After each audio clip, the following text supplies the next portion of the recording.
Hartanya dirampas, diusir anak sendiri. Saat dengar suara dari bawah pohon, nasib kakek ini berubah. Diceritakan Arifin adalah pria miskin. Saat umur hampir setengah abad beliau baru menikah. Suami istri ini lalu membuka toko kelontong dan hidup tentram. Namun malangnya, sang istri meninggal setelah melahirkan seorang bayi laki-laki yang dinamai Heri. Arifin sangat sedih, namun tetap saja harus melewati hidup dan membesarkan anaknya yang masih bayi. Setiap hari pagi-pagi buta sekali, ia akan menggendong anaknya sambil berjualan. Pelan-pelan hasil kerja kerasnya membuahkan hasil.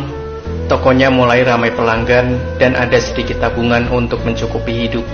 20 tahun berlalu begitu saja. Heri tumbuh besar menjadi pria gagah dan tampan. Ia lalu menikah. Tak disangka setelah menikah Heri berubah. Dengan alasan agar bisa hidup makmur, Heri merebut toko kelontong, lalu mengambil alih surat kepemilikan rumah dan tabungan ayah kandungnya sendiri. Tak sampai 6 bulan, Heri mengusir ayahnya untuk tinggal di kandang sapi. Ayahnya dengan berang meninggalkan anaknya yang tidak berbakti itu. Untungnya berkat pengalaman bertahun-tahun di toko kelontong, Arifin mengenal banyak pengusaha yang bersedia meminjamkan uang untuk menyewa rumah.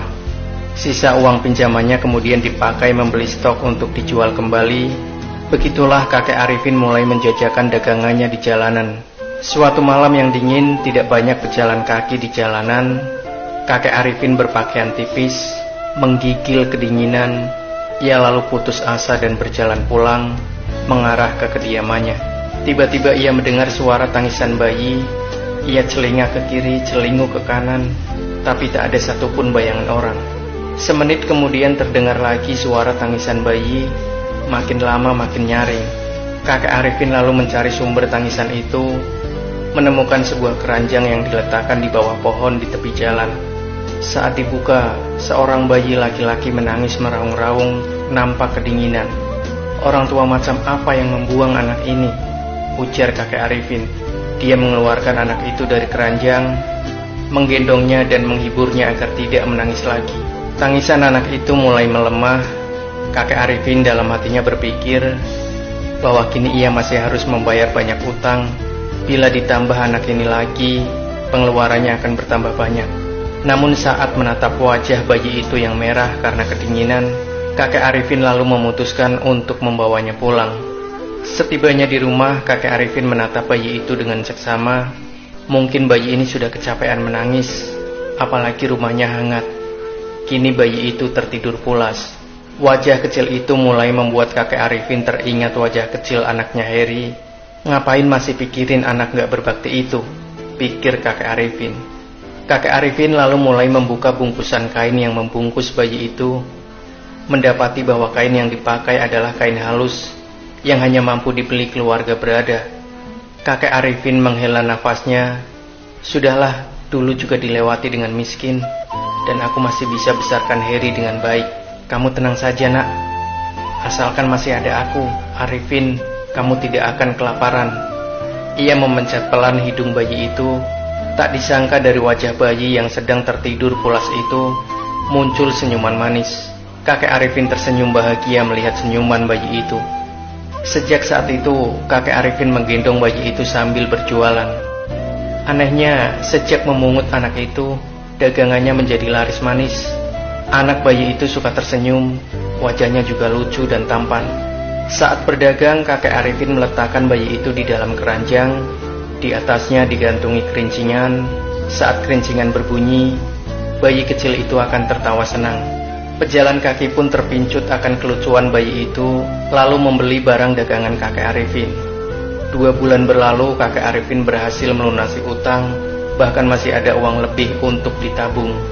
Suatu hari saat mau keluar rumah, sebuah mobil mewah tiba-tiba berhenti di depan rumahnya. 2 orang pelayan keluar, lalu sepasang pria tampan dan wanita cantik turun. Dari pakaiannya, kelihatan pasangan ini bukan orang biasa.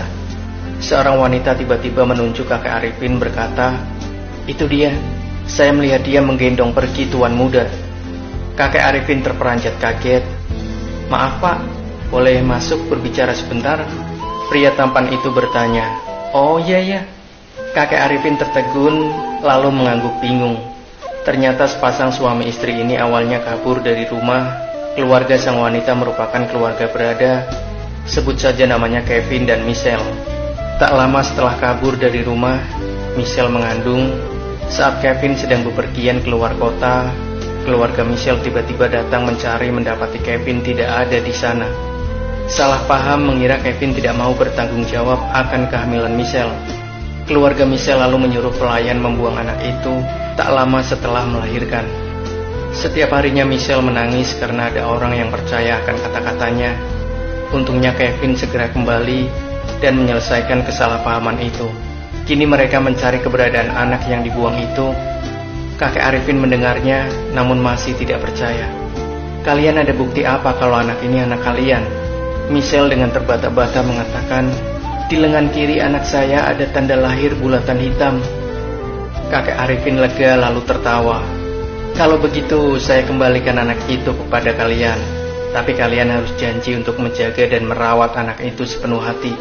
Kalau tidak, saya tidak akan tinggal diam." Sepasang suami istri itu mengangguk, berlutut berterima kasih atas pertolongan kakek Arifin merawat anak mereka.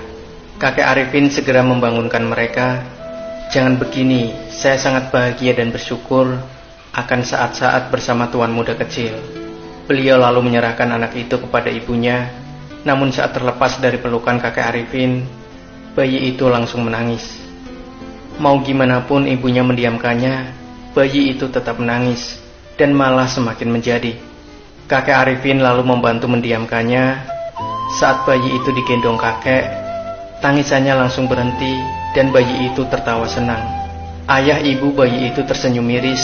Setelah berdiskusi sejenak, mereka lalu bertanya kepada kakek Arifin, "Kelihatannya anak ini sudah terbiasa tinggal dengan bapak. Kalau bisa, apa bapak mau tinggal bersama kami?" Kevin dan Michelle memohon dengan tulus. Akhirnya kakek Arifin pun menyetujui permohonan mereka, ikut pulang ke kediaman mereka. Ternyata keluarga mereka adalah keluarga Sutomo, keluarga terkaya di kota. Kakek Arifin ditempatkan di rumah besar, dan tak lupa ada beberapa pelayan yang ditugaskan untuk merawat kakek. Kakek Arifin tidak terbiasa tinggal tanpa bekerja. Ia lalu meminta pekerjaan ke keluarga Sutomo. Beliau lalu ditugaskan mengurus supermarket terbesar di kota. Sifat kakek Arifin yang jujur dan tulus membuat bisnis supermarket itu semakin membaik. Keluarga Sutomo bahkan membagikan sebagian sahamnya ke kakek Arifin. Kali ini kakek benar-benar hidup makmur, serba berkecukupan. Anaknya Harry sempat datang mencarinya, berharap kecipratan kekayaannya.